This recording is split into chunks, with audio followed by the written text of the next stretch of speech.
All right, welcome to the latest edition of the FFS Podcast with myself and Fraser Watson. Now, Fraser Watson is St David's greatest ever winger, I would arguably say, top try scorer. But tonight he is not even the best winger on this podcast, because we have one of the best in the world ever, a legend of the game, and we're delighted to have him all the way from Sydney, Australia. When we say night time, it's actually morning with you, isn't it? And here we are. Yep, 9:30 in the morning on a Thursday. Oh, is it? Well, it's 12:30 here at night on a. It's a Thursday now, isn't it, as well? I think I was going to say when I grew up, I watched David Campese make a lot of defenders dance to his tune.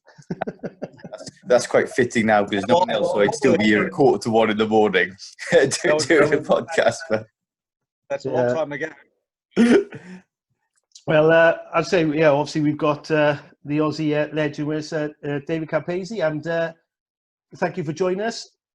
So we'll just get straight. Obviously, first of all, you guys in Sydney, are you still in the lockdown? We've briefly discussed it, or are you out of it, or how's things going there? Yeah, mate. Thanks firstly for the invitation. It's great to obviously have a chat with this new concept of Zoom around the world. I just hope nobody sort of butts in and does things that we shouldn't, which some of the other videos have shown over the time.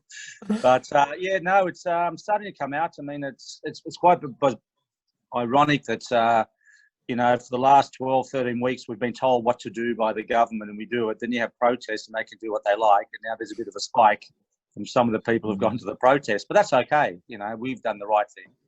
But the Kiwi started rugby last week, which is great, and we are slowly getting back to normal. It's been a very frustrating time. Like kids at home, got 3 kids, all on computer studying for the last, probably 2 months. So it looks a different way of learning. But mate, you got to do what you have to do, and hopefully we just all get out of it and move on and get some rugby played.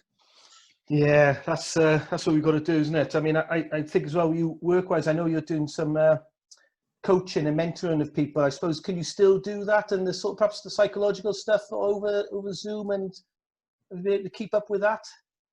Yeah, well, we have been allowed to do one-on-ones training. So I've done the last 5-6 weeks with some of the schools. So that's been great. A lot of the younger kids. And mate, obviously, the new technology, it's easy to sort of speak to people. I am coaching a young guy from Randwick called Blaze Barnes, young number 10. We did about 10 weeks now. In the first week, he couldn't kick left foot at all, but now he kicks left foot better than his right foot. And I've been approached by the academy in Samoa as well. So, mate, it's definitely working. It's definitely available, and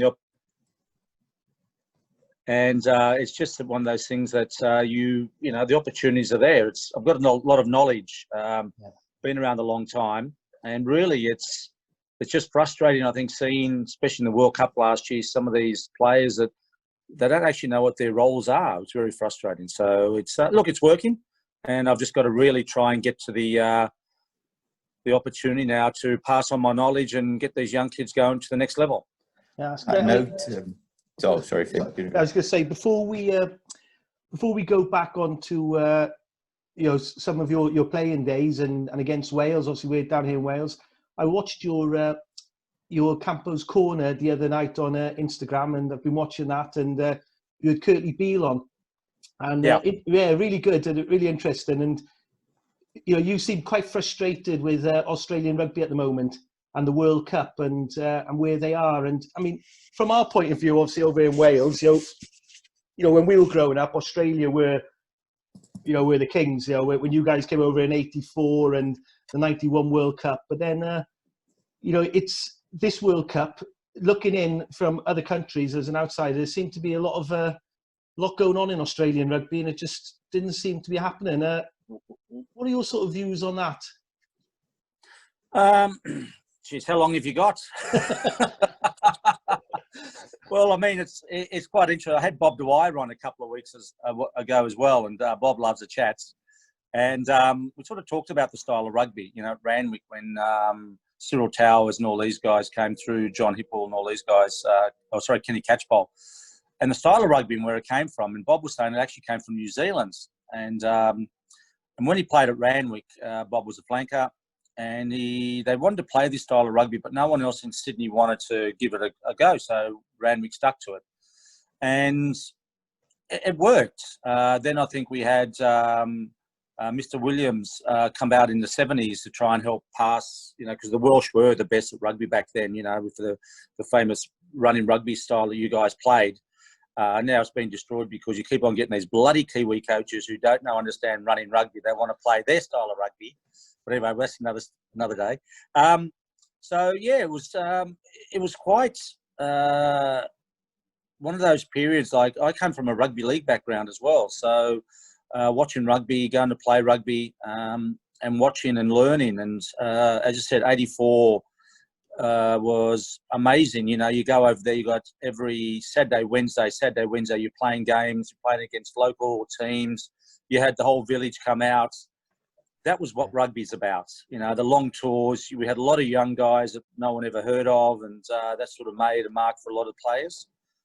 And it's even currently now. And, we used to be innovators. We used to, from '82 when I came in, I was the youngest in the side. You still had the Ellers, you had Hawker, you had Roger Gould, Andrew Slack. A lot of older players had been there before, and a mix of young guys. And we sort of learned pretty quickly. I mean, when you play the All Blacks 29 times like I did and only won 9 times, you learn because you played the best week in, week out, and we learned how to win. So what happened then, we sort of started to win a lot of games. Obviously, the World Cup in 1987, wasn't great for us.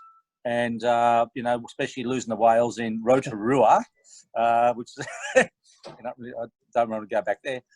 But what happened was things changed. We won the World Cup '91, which is fantastic. And then professional rugby came along. And I think professional rugby is a very interesting word, because what is professionalism? Is professionalism because you're getting paid?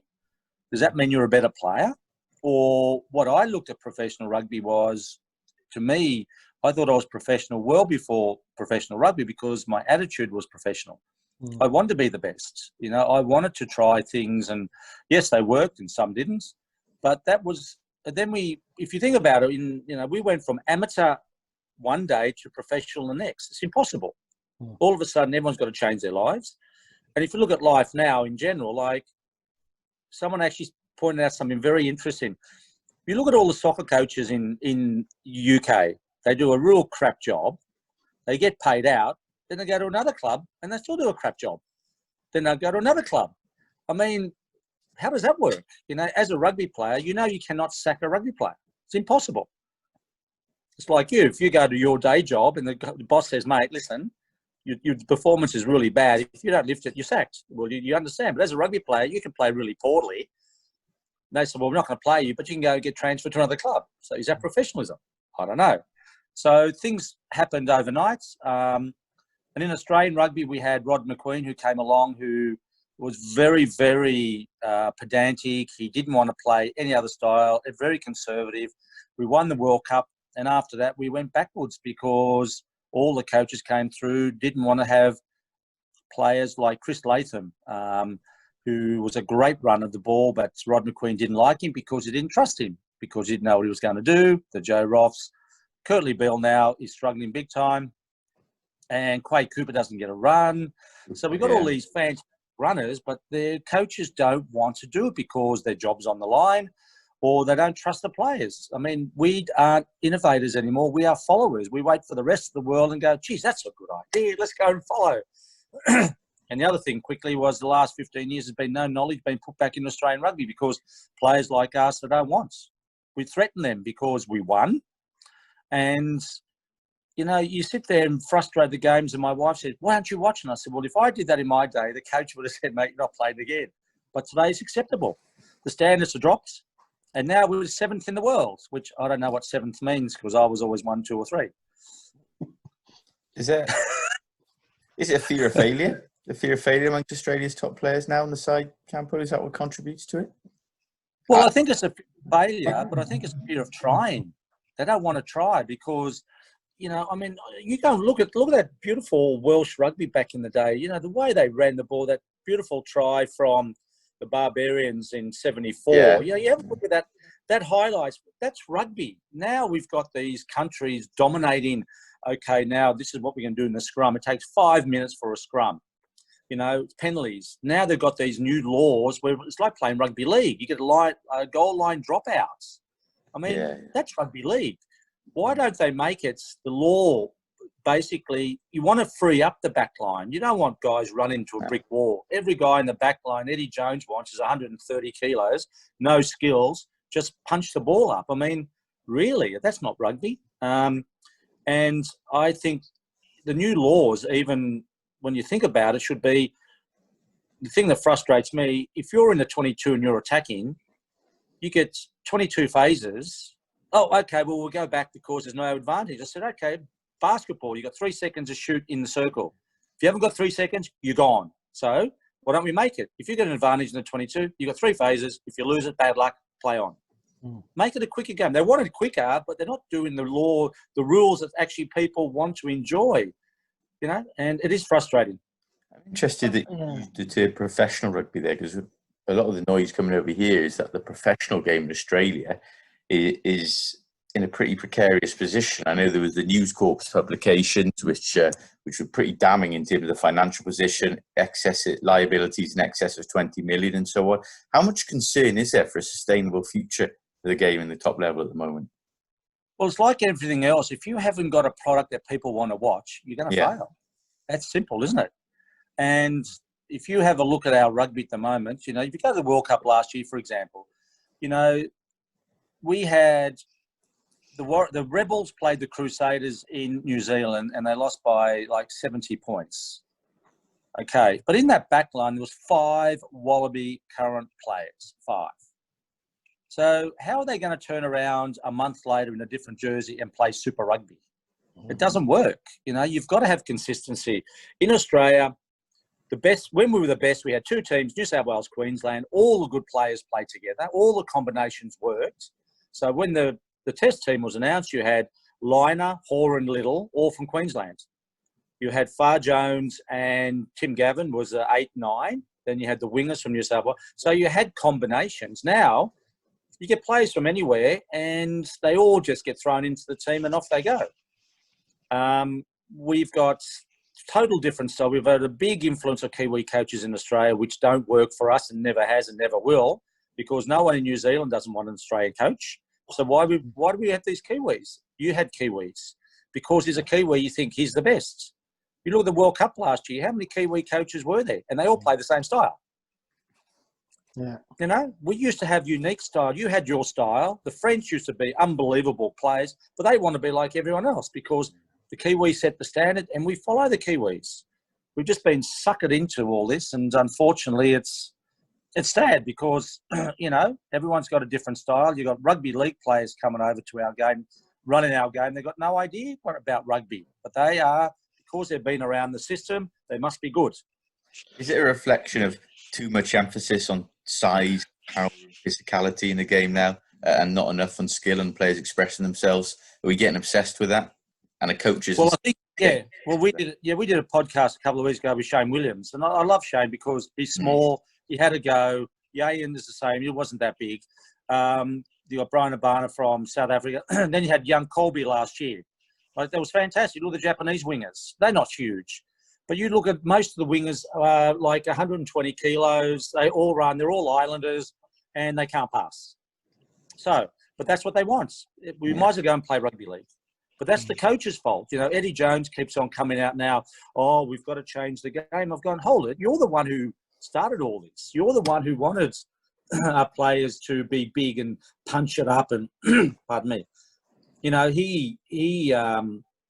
There's a young guy I met a couple of weeks ago at my son's school, and he remembers when he went to the Brumbies, and he said Eddie Jones wanted 14 phases back then.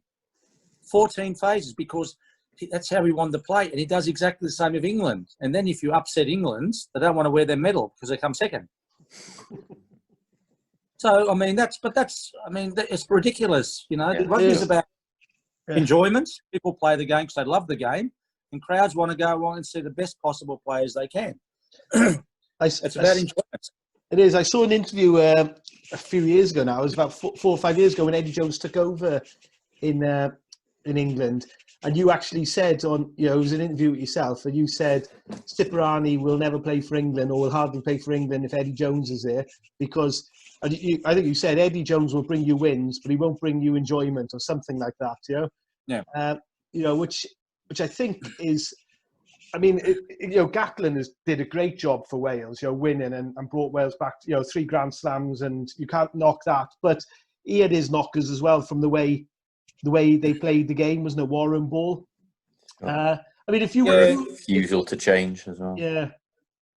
But I mean, if you think about, yes, he did that, but the whole idea for, I suppose that, rugby's, because of the amateur days, a lot of guys had a lot more freedom.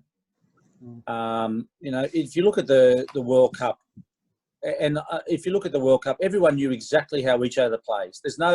You can't turn up one day and say, geez, we're going to run the ball from the dressing room, guys. You can't do that. There's so much structure. And I thought the game last year was fascinating for me. I was actually in London, was Ireland versus Japan. I think it was Ireland, Japan? Yeah. So after 60 minutes, Ireland's losing. So what did Ireland do for the next 20 minutes? Exactly the same they did for the first 60 minutes, because they can't change the game.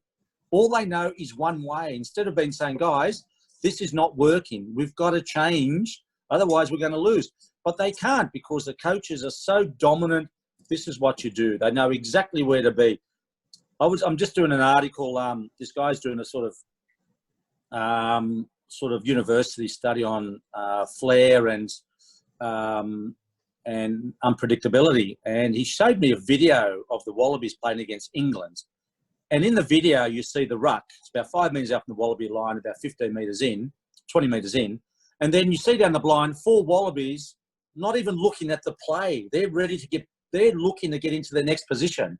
No one's watching the ball because it's all set. Everything's so structured these days.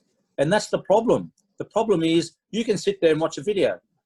2 years ago, the Wallabies came over and Wales beat us at Cardiff Arms Park, or Millennium Stadium, what is now. And I was sitting there. I think it was 9-3 or 9-6 something? It was a very close one, 9-6, 12-6, something like that, yeah.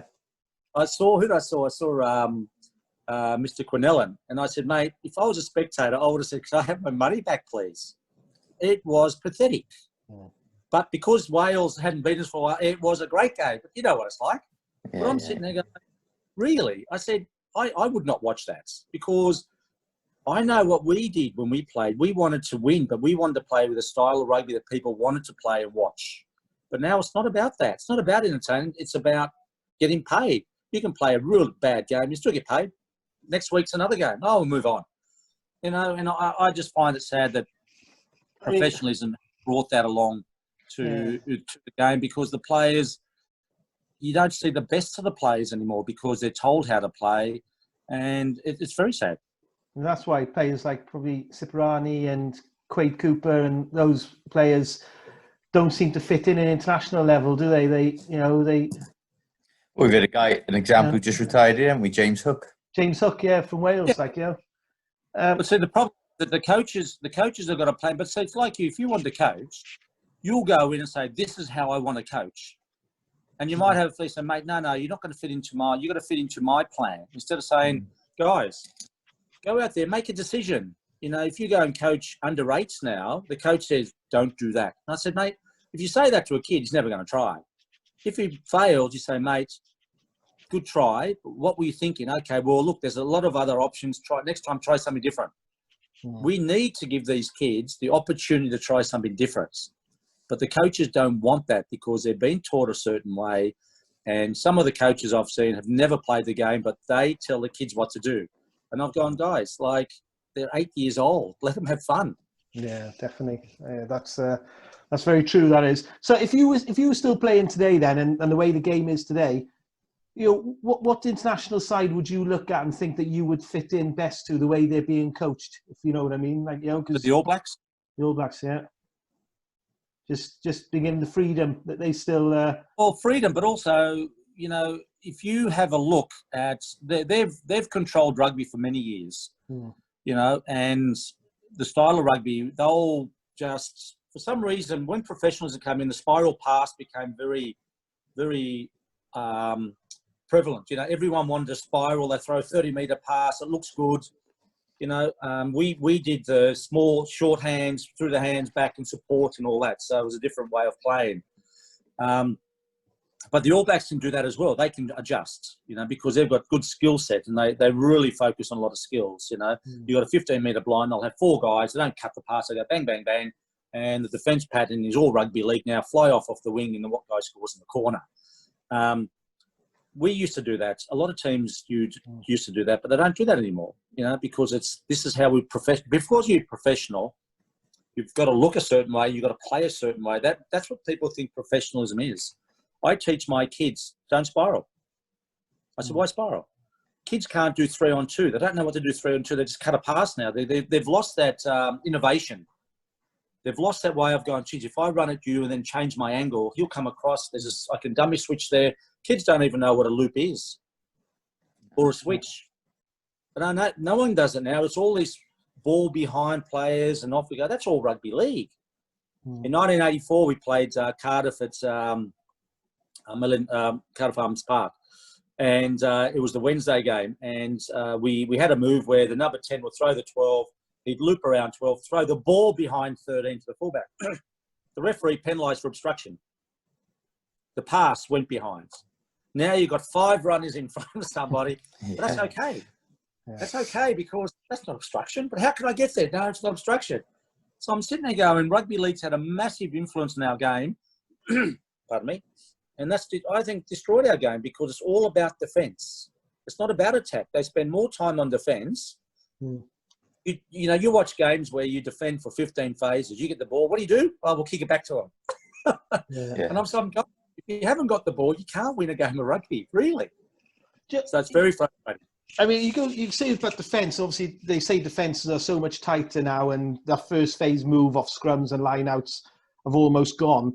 But when you guys won the World Cup in '91, obviously you were well known for some of the moves you did. There was a fair few with you coming through the middle off 10 or 12, but your defence was spot on as well. I think, did I see something, you only conceded 1 try or something in the tournament, or is that correct? Did you do a lot of work on defence? Argentina scored a try against us in the first game. Yeah. Samoa was 9-6 or in Pontypool. It was a beautiful game on the Wednesday. I don't think Wales scored against us in that Saturday game. Then we played Ireland scored against us. Ireland got one. Yeah, famously, yeah. Yeah, and the All Blacks didn't score, I don't think. There was penalty goals. England didn't score either, yeah. So, to me, defence was all about pride. We spent about 5 minutes on defence. It was all about attack because that's what you can't win a game of rugby by defence. But now they say, well, defence is great. But I can show you a lot of footage where now the game, because if you think about lineouts, you're 10 metres back. So you've got 20 metres of play. How many teams actually make the advantage line from a lineout? They all pass the ball backwards. They all spiral backwards. And the opposition don't actually go forward. They just slide across. So the poor winger gets smashed in the corner by 4 players because no one's actually running at anybody to stop him to create space. Because they can't go up there and do the old catch pass like that anymore. That's why they spiral. You cannot run at somebody this far away and do a spiral pass. It's almost impossible. But because they've been taught that, that's why they do it 5 metres away, and the defence goes, oh, well, we'll just drift. When the All Blacks played South Africa, Mornay Steyn was the number 10. He stood 15 metres back, got the ball, and passed the ball back. The All Blacks weren't even interested in him because he wasn't even running at anybody. So that's the defence. Defence is about stopping somebody to create space for the guys to run into space. But, what do I know? I'm only a winger. I mean, you say you're a winger, though. That takes me back. When you were saying, obviously, you mentioned Shane Williams earlier. You know, we know Shane, and you know, a very similar player to you in a way. I thought that you were one of the first that I remember that came off your wing and actually went looking for the ball, you know, and popping up off inside shoulders, off the 10, off the 12, popping up off your wing on the other wing, you know, and getting, obviously, so many tries, you know. I mean, a lot of wingers do that now, and it's highlighted as, you know, still highlighted as great play. But is that something, you know, were you a coach to do that? Or was that something that you sort of picked up yourself and, you know, and thought, I'm going to go looking for work? Or where did that come about? Well, I started off at fullback. So as a fullback, you roam. You know, fullback's a great place because you got so much opportunity because you can see where the gaps are and all that. But I realised very young, I said, if I'm going to sit out here, lucky I didn't play for England, mate. I would have been bloody spotless coming on and off. I'll just tell you a quick story. The World Cup '91, we played, England played Scotland on the Saturday. We were playing the All Blacks on the Sunday to make to the final. And I think it was another 9-6, wasn't it, where Gavin Hastings missed that penalty goal. Yeah. Anyway, right, so the commentator said, and we're in our hotel in Ireland watching this. And the commentator said, we're just going off to the England dressing room. There's a special presentation. So they get there. There's Will Carling. Said, today was Rory Underwood's 50th test, and he's the match ball. And I said to the guys, it's the first time we've seen it today. So I didn't want to be that. I didn't want to be a winger that sat out there and did nothing. Mm-hmm. I said, I made a lot of mistakes. I tried a lot of things. Some worked, some didn't. But I said, I wanted to retire and said, geez, I had a good time. I did this, I did that. And that's the way I wanted to play. And we had some great moves. You know, we had 64 backline movements and there were so many options. Mm. But that was the style of rugby we wanted to do. The more players you inject into a backline, back in those days, you know, the opposition had to find out, well, who's taking who here? You know, you've got 5 guys running up. They didn't know. And that was the way we played. But now, you know, and I'll use George North as an example. He could be a bloody good player, but he sits on the wing and waits. Mm. You know, he doesn't want to venture off, you know, because maybe they're told to stay in that 5-metre channel. I don't know now. You know, all these wingers, Shane was the same. He used to go looking for the ball. Otherwise, he wasn't going to get it. Yeah. So that's what I made very young that I wanted to. And in 1996, when I retired, Nigel Ray wanted me to play for Saracens. And I met him at the London airport. And we talked about, the money was great back those days. And I thought about it and I said, mate, thinking about 3 o'clock in the afternoon, England weather, peeing down rain, sitting on the wing, freezing my balls off. I said, no, thank you. Yeah. It wasn't about the money. I said, I don't want to, because I've seen England wingers stand out there and they're freezing. I said, that's not the way I play. So I said, no. So it was all about, I wanted to enjoy what I did, you know, and wingers are, back in our day, we used to do that. But now, even our wingers don't do that because they've never been taught. They're not allowed to. You mentioned your younger days there, Campo, and growing up. And in terms of your international career, what happened to you happened in quite a hurry. As soon as you got into it, I think at the age of 20, if I'm right, you were captain. 19 first time, scored in your first 2 tests against New Zealand. A couple of years later, you were part of the Australian team that first ever Grand Slam of Europe, or Britain, if you like. And then, of course, by 87, you were playing in the World Cup. And I think, although you say it doesn't hold fond memories for you, you actually became the top international try scorer of all time in that World Cup. Did you just go with the flow as a youngster like that? That's a hell of a lot to happen in a young career. Were you just enjoying every moment, bouncing from game to game as you like? Was there, you know, was this a surreal experience for you? Is something you were able to take in your stride, you know? Yeah, well, I mean, I played league all my life. So from 8 to 16, coming from a small town, played league, played Aussie rules, won a golf championship at 15, played second-grade cricket. And I think it was 78, I went over and played 4th-grade rugby, 79 first grade. Then 2 years later, played for the Wallabies. I didn't go through the system, the private schoolboy system. That's why Mark Ella was the same. That's why we were a bit different. You know, we didn't conform to what they were supposed to do. And, mate, I was the youngest in the team. I used to sit there, shut up and listen. You know, I'm a 19-year-old sitting on the wing. You got Andrew Slack, you got Gary Ellers, Glenn Ella, Mark Ella, Roger Gould and all these guys. I'm sitting here, shit, these guys, I had no idea what I was doing. So I just learned. And Bob Dwyer just allowed me to experiments. You know, as I said, some worked, some didn't. As I was playing, these guys said, mate, this is great, do this, do that. And I said, okay, good. I needed knowledge. I needed that sort of stuff, you know, but playing the style of rugby that we used to excite people. That's what helps. It was the enjoyment factor. These guys go to training, they do the same thing, they don't want to be better. In lockdown, for example, now, why, you know, to me, in the lockdown, why couldn't some of these young players, if you're a right foot kicker, why won't you go and practice left foot? So you come out of lockdown, a totally better player. They don't do that. They go and do their good things. Let's say, well, I can kick left foot.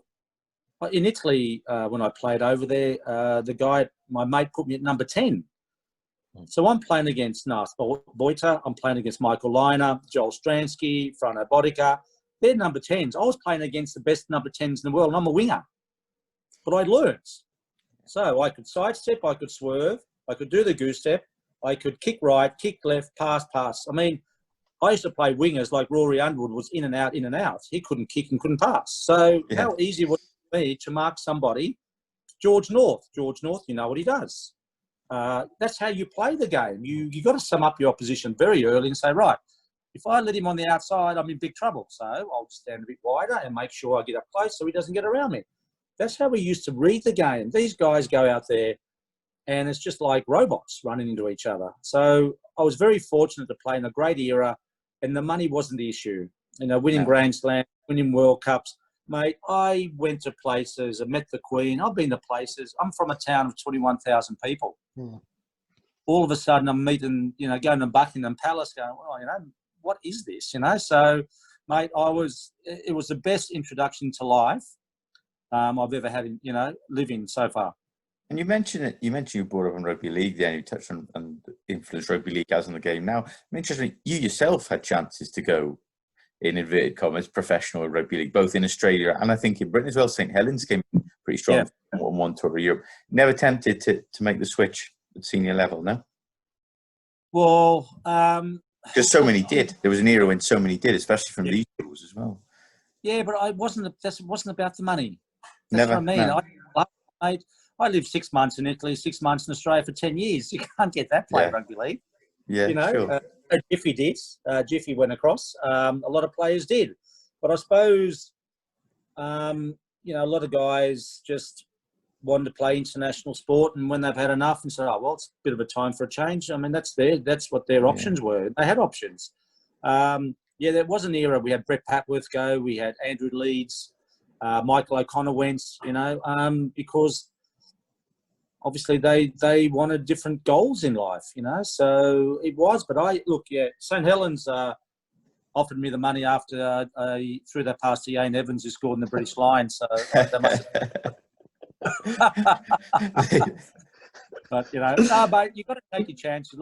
I can look back now and say, listen, I had a fantastic time. I mean, you know, we played sevens in Jerusalem one year. I lived in South Africa coaching the Sharks. I lived in Italy. You travel the world, mate. Rugby league can't give you that, really. I mean, fair point. I went to the Commonwealth Games in 90 hours, captain for Australia, won a bronze medal. I was going to come on to that, You can't get that playing some sports. Yeah, if people forget that. I mean, I was saying, you know, you obviously Commonwealth medalist as well, like, you know, so it's funny you mentioned obviously the Ian Evans thing with the British Lions, because you know, when you say when you came onto the scene as well, you know, I mean, I remember when I was growing up, you know, you were referred to as the first superstar of rugby, really, international, global superstar, one of them, you know, and you were very outspoken, and you know, you'd get airtime on the telly over then when rugby perhaps wasn't as big here. We didn't have so many channels and we couldn't see it, but everyone in the UK knew who you were, like, you know, and, you know, your comments were there. And, you know, that thing obviously happened with Ian Evans here, but you just sort of, it seemed that you just brushed that off. I think, did you say, well, I threw the pass. Who was it? Didn't catch it. Who did you throw Martin. it to? Yeah. It's amazing how you forget the guy's name, but everyone knows my name. Who's that other guy? And he's the one And he's the one who dropped it. Yeah? He didn't catch the bloody thing. Look, mate, it was very tough. It was hard because you know, it was bizarre because, you know, in Australia we got Queensland, New South Wales, and basically we basically hate each other. And so Andrew Slack, who I played with, was a commentator from Queensland, and during the week of training, you know, we'd finished training, and I went doing some kicking. I put my Ray-Bans on, just kicking the ball around. So someone took a photo. Anyway, so after the game, I was walking off, and some guy said, "Oh, mate, you lost another game for Australia, blah, blah, blah." Sat in the dressing room. No one came near me for about 10, 15 minutes. I was sitting there by myself, you know. And then they started to come around, and I walked off to the reception with Yane, and I said, "Mate, listen, I really can't. I can't go. I'm going home." And I was sponsored by BMW, and I had this little white BMW number NO11 number plate. Got home, pulled over for speeding on the way home as well. Then I get home and St Helens ring up and offer me more money. I said, "You guys must be really desperate." And anyway, the next day in the paper, there I am in my Ray-Ban glasses and saying, "Oh, spaghetti rugby, blah, blah, blah." So, mate, that's how I lived. You know, my life was, if I did something bad, I copped it. And, you know, when I was bad, I was an Italian, and when I did well, I was an Australian. Yeah. But that's part of, you know, my career. My career has been, yes, I was outspoken. But unfortunately now it's come back and bit me on the backside, because trying to get involved in rugby, nobody wants us. We've got a lot of knowledge. We don't use knowledge because we're a threat. You know, we haven't won the Grand Slam since 1984. The last time we won Hong Kong Sevens, 1988. You know, we haven't beat New Zealand at Eden Park since 1986. People don't like us because all these young people got jobs, are intimidated because they've never won a bloody thing. But they're all the super coaches. So it's very, very frustrating. And you sit here, and I've been very quiet for a couple of years because I wanted to get involved. But, mate, no one wants us because they want to get rid of history. As you can see by what's happening in the world now, they want to get rid of what's happening in the past. There's no statues of you anyway at Campo, is there anywhere within reach? Yeah. Yeah, but it's life, mate. But that's, you know, there's a lot of history. It is. But I think that shows, obviously, the character of it. You say that was 89 with the Lions, and then, was it 2 years later, you're player of the World Cup. You're winning the World Cup. And I think, you know, Nick Farr-Jones went on record on telly saying that without you, possibly that you wouldn't have won the World Cup. So, you know, it's you know, that's probably one of the greatest sort of accolades you could have, really, from your captain saying that. Yeah, but also, if you have a look at that Wallaby team, if you pick the best team in the world, I think we had 9 Wallaby players in the best team in the world. You can't win a World Cup with one player. It was really nice of Nick, but everyone had a role to do, you know. And someone said to me, if I had my time again, what would I change? I said nothing. I said 89, yes, it happened, but I'd learnt. And then 2 years later, we win the World Cup. So you've got to have the ups and downs. No one's perfect. You can't go through life being perfect. And I learned. I made a lot of mistakes, but you've got to get on and keep on pushing as far as you can go. And I was lucky that the coaches, you know, allowed me to do that. In these modern days, mate, it'd be, as you said, you've got Curtly Bill, Danny Cipriani's, Quade Cooper's. Mate, these guys won't. That's why they struggle big time, because the coaches don't like unpredictable players. They can't control them. Yeah, but does the modern day scrutiny hinder players as well? It's so much different now to what it was in the late 80s, 90s. Like you say, there's so much money involved. Coaches are afraid that they're one loss away from the sack. Players are afraid that they're a bad game away from being dropped. You've got social media. You've got experts on Twitter. You've got abuse. You know, if mistakes or cock-ups are made, they reverberate around the world pretty quickly, and they're ridiculed pretty quickly. Is all this scrutiny and this hype and this you know, this almost at times ridiculous world that we live in, does that contribute, do you think, to people being suppressed in rugby? I think it is. I think it's about how many followers you got, you know, or look at me, look what I did. And I said, if you put yourself out there, you're going to cop a bit of criticism. You know, I mean, I've copped a lot of criticism as well, you know, and on Instagram, my wife looks after all that. She said, you don't actually read some of the comments. And I said, well, it's better if I don't, because if you react, you're in trouble. So the best thing is, you know, I spoke to Bob Dwyer on Instagram a couple of weeks ago, my first interview, and he didn't know what Instagram was. He had no idea. He said, I'm not on social media. My initial surprise there when you said I spoke to Bob Dwyer. He's not. But, but those guys, Gordon Bray, I want to interview him. Oh, mate, I'm not on any social media at all. Yeah. Not interested. It's the younger players, it's like how many likes I can get. Quay Cooper's been on recently doing all these fancy passes. It's all about likes. I mean, why? Why do people? I love doing it where I'm helping young kids. I've just launched a 12-week mentoring on Instagram and all that mentoring system about young kids, helping them get to the next level. People say, oh, you're doing this. And I said, well, I want to give back. I'm trying to help the knowledge I've got, but people don't want to do that. You've seen the amount of, unfortunately, the things that have happened to some of these people who live by Instagram. I've got so many followers and something happens and they're in trouble. It's not going to make you a nice person or a better person. Yes, I put things on there. I know a lot of things about what mistakes I've made. Mate, that's life. No one's perfect. My mother in 1988 gave me a poem about winners take chances like everyone else. They fear failing, but they refuse to let fear control them. By a lady who's an American, Nancy Sims, who wrote the poem. And I used to read that before every game. So you got forwards smacking each other smacking each other around, and he's a winger sitting in the corner reading a poem before a game. Bizarre, But that was the way everyone was different, and that was so good about the game. And I think it is a big problem. They actually believe that they're somebodies. They actually believe because they've got so many followers, they do this. And I've gone, mate, you're a person. You are who you are. You can't change because you send a nice photo. All of a sudden you send some photo and say, oh dear, it's not a good photo, you're in trouble.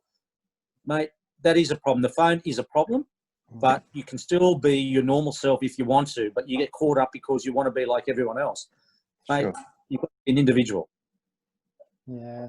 It's just thinking of when you said that side you had in 91, about 9 or so best players in the world. I can actually name that back line. I'm just going through my head there. I can think of them all. But who's the other winger? Edgbaston? Edgerton, Roebuck. Yeah, and we're all. My wife's going. Sorry. We had. So we were all fullbacks. Yeah. All first were fullbacks, and back in those days, because we knew our fullback and wingers role, so if the fullback got caught, we would go back and cover. And that's what made us so special about backline. We could cover 2 or 3 positions, and that made it a lot easier. So Edgerton, yeah, he was a great chaser of the ball. Nothing flair about him, but what he did was he did what he had to do, and we all had our roles, and we all knew what we had to do. So that's what made it a lot easier to play. If you had to, if you take that era that you were playing, and you had to pick a backline, from any of the countries, what would be your back three that you would pick? It's bloody difficult. Yeah, you're looking at. I've always loved Serge Blanco. Yeah, but I would have picked. It's hard because we won the World Cup, so we are the best. It's a bit hard. But if I had an opportunity, which I have, I would have picked a guy called Jean-Baptiste Lafont. Yeah, I remember. At on the wing, and Serge Blanco fullback. Yeah, they were good. And what about outside half? From the 80s, from the outside 80s. Half. Well, back then, if you look at that World Cup, if you look at that, I have to pick Liner. Yeah. If you pick from that World Cup, I would have picked Liner at 10, Horan at 12, Jason Little at 13. The only reason I did that is because the good thing about those guys played week in, week out together. So they knew exactly that's how it used to be. Yeah. If you keep on swapping and changing now, you've got players coming from overseas, even Wales, you've got guys from France coming to play for what? They're not used to each other. They don't know the little, You understand, if Mark Ella runs right, I know he's going to be, I know because we played each other. Combinations don't happen anymore because they get players from everywhere around the world, And that's why it's just like when you play teams, it's just so under pressure, they don't throw the magic ball, because if I throw a magic ball, I know Kim Horan's going to be there. I know, because we know each other very well. And you throw the ball and say, mate, where were you? Oh, mate, sorry, I wasn't there, because now they're not playing in the same country. They're playing a different style of rugby, and they're under a different coach. In Australia, when we won the World Cup, we had Bob Dwyer's coach. We had 2 teams, New South Wales, Queensland. They all worked together. Now in Australia, you've got Brad Thorne, who's a Kiwi. Okay, he's playing a different style of rugby in Queensland. We've got a Kiwi coach in New South Wales, is a different style of rugby. We've got a South African in Melbourne, a different style of rugby. And in Brumbies, we've got a different style of rugby. So you bring all those players together, they've got to introduce each other because they're playing different styles. Back in those days, it was an easy way to play because we played one style of rugby.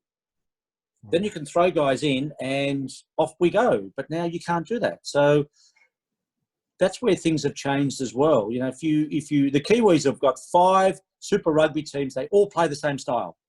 So you drop one guy in, you put another guy in. And it's like he's been there forever. That's how it should work. You mentioned, obviously, schools rugby there, and we had, obviously, Jason Little as well, you mentioned, because we had King's School from Parramatta over here, I think it was in November time, and we had 4 of them stay in the house here. One of them was Graham Bond's son. Jason Little's son was here. Adam Ashley Cooper's cousin. I mean, they were an awesome side, awesome school side. Great to have them over here.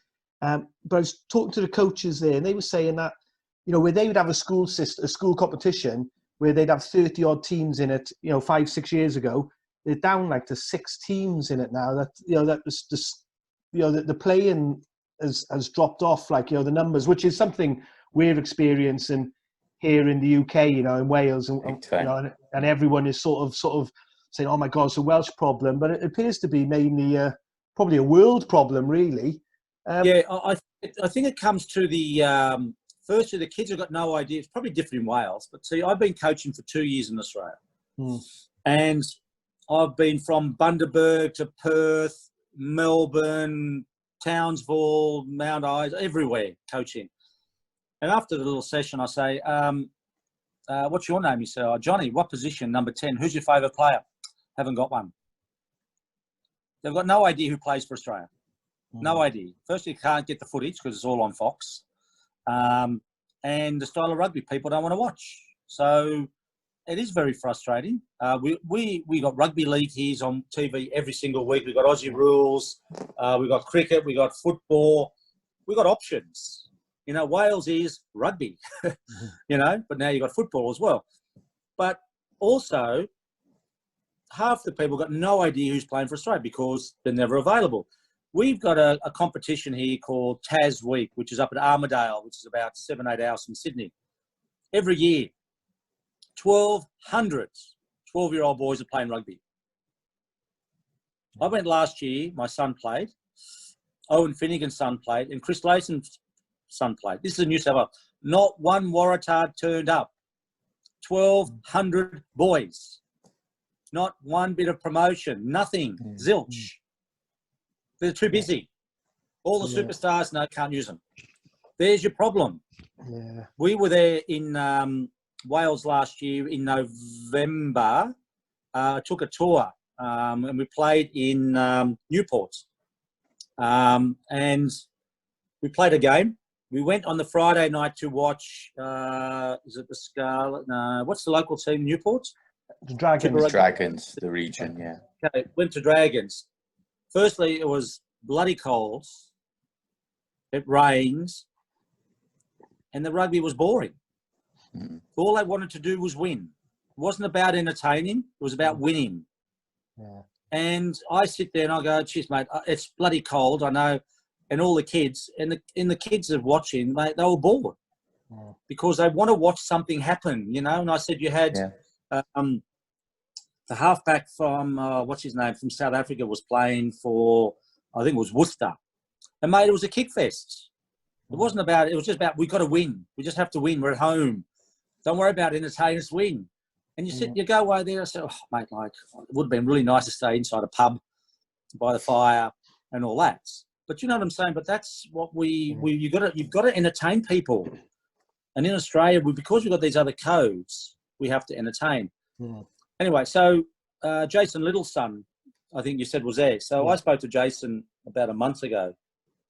And I said, he said his son plays for Kings. Yeah. And Jason said to his son, mate, can you name 2 famous Wallabies? He's gone, Michael Hooper. He couldn't name anyone else. And I said, so what position does your son play? Oh, winger. And I said, okay. I said, mate, if he wants any help, and even Jason said, he said, mate, you know, no one's ever taught him how to play wing at school. Schools are there. If you're not in the first team, they don't care. They show you in a team and off you go and play. They don't teach players. So they come out of schoolboy rugby, no idea, firstly, their skills aren't great.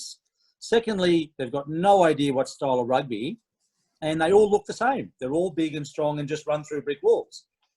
There's no knowledge, you know. It's very sad, mate. That's, you know, and as I said, you watch some of the players, they sit on the wing. They're told to stay in that 15 metre as a winger. They're not allowed to come off the wing. Last year in the World Cup, England, Australia, we had a prop for England run 22 metres to score a try against the Wallabies.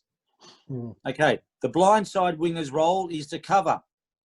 He's supposed to have picked up that prop a metre inside the 22. Where's our winger? Still down the blind watching, because no one's ever taught him. If that was me, the coach would have said, mate, you're gone. That's your role. You get him. So it's sad. So professionalism is great. Money's great. You know, travel the world. But they've never been taught, because they've all been put in the little blocks. You stay here. That's your role. You know, you fly off the wing, let your winger score. That's not what we were told. Speaking of development of skills, Campo, I'm glad you touched on the sevens thing in Kuala Lumpur, because obviously you're a great advocate for playing in the Hong Kong Sevens. You won it 3 times with Australia, is that right? You played in numerous more. I remember it growing up. It was a tremendous tournament. You know, you'd see some great names in this different format, and now it's almost as if sevens and 15s are just completely separated. And you've got the All Blacks who use it positively to develop youngsters. Over here in Wales, it's going through a right rut at the moment. It's basically, you got semi-pro people who are maybe shunted aside to almost fill in the squad, basically to go from A to B. If we lost that, if we lost the positive influence that the sevens game could be on our youngsters who want to play 15s, because it can develop you in so many different ways, can't it? And it can benefit you. You can benefit the 15-side code, I've always thought. Yeah, it can, and yeah, that's what's so good about when we played. We played test matches one week and played Hong Kong Sevens. That was the only tournament around back then as well. Yeah, so, yeah, of course, yeah. It was a party week, really. You had the Serge Blancos, you had the Wolfhounds, the Barbarians, you had all these Warblers, you had all these people turn up, you know, and there was Sri Lanka, Malaysia, South Korea. Now there's none of that. It's all the big boys who've got money, and the rules are the same as 15s. In sevens in those days, it was about the ball. It's not about getting tackled on the ground, you're out of the game. Now it's like scrum, throw the ball to the wing, score a try, come back. Now that you score, you've got to kick off to the opposition. You feel sorry for them. So, and then you get a penalty now. You kick the ball to the line. You walk to the line out in sevens, because that's what they do in the big game. And I'm sitting there going, sevens is about unpredictability. It's about me versus you. I want to show how good I am. You know, it's about playing the little minnow countries. You get a chance to play against some of these massive big countries. And you have a look. It's all the same. It's all structured. They all do the same moves, you know. And, you know, as I said, the last time we won in Australia, in Hong Kong, was 1988. This is 2020, you know, because the players are picked because, firstly, they say, well, we're players that no one else wants. So they see themselves, but they've got a great opportunity to travel the world, you know. Commonwealth Games, Olympic Games. I mean, geez, I'd love to go to Olympic Games, you know, but they don't use it in the right way, because the Super Rugby franchises won't let their top players go. Yeah. You know, I wanted to coach the Sevens in 1999. And I went in there and I said, you know, I would have used it as, if Matt Burke, who's a test player, got injured, right, bring him through the system, has played sevens. get him right. Oh, mate, great ideas will never happen because the Super Rugby coaches didn't want that. Rod McQueen, Wallaby coach, didn't like me, didn't want that to happen because he wanted to control everything. You know, these players like Chris Latham, they brought Lottie Dakiri into the Melbourne Commonwealth Games. Mate, they were useless because they're not sevens players. You know, sevens is a very unique game where it's, as I said, it's about skill factor. Now it's all the same. You have look, they all do the same, mate. You know, the Americans have just got guys on the wing who can run in 11 seconds, get the ball, off they go. And that's what they think sevens is. You know, there's no slowing the ball down, sucking someone in. It's all fast, fast, fast, fast. I helped the Australian sevens team. And I said to the coach, I said, mate, you can't run at 100 miles an hour for 14 minutes. You've got to slow the ball down. Sarevi was a master. He slowed down. You stop. Yeah. Then you go into spaces and all that. But it's not done that because it's professional. It's all professional. We've got to look professional. You know? It's the same even locally now. I don't know about local sevens amateur level with you. Like you say, you would 10, 15 years ago, you had that magic about it where you had the ball in your hand and you almost slowed down to walking pace, you know, and you stopped and you looked both sides, you made sure everyone was behind you, and then you created something from there.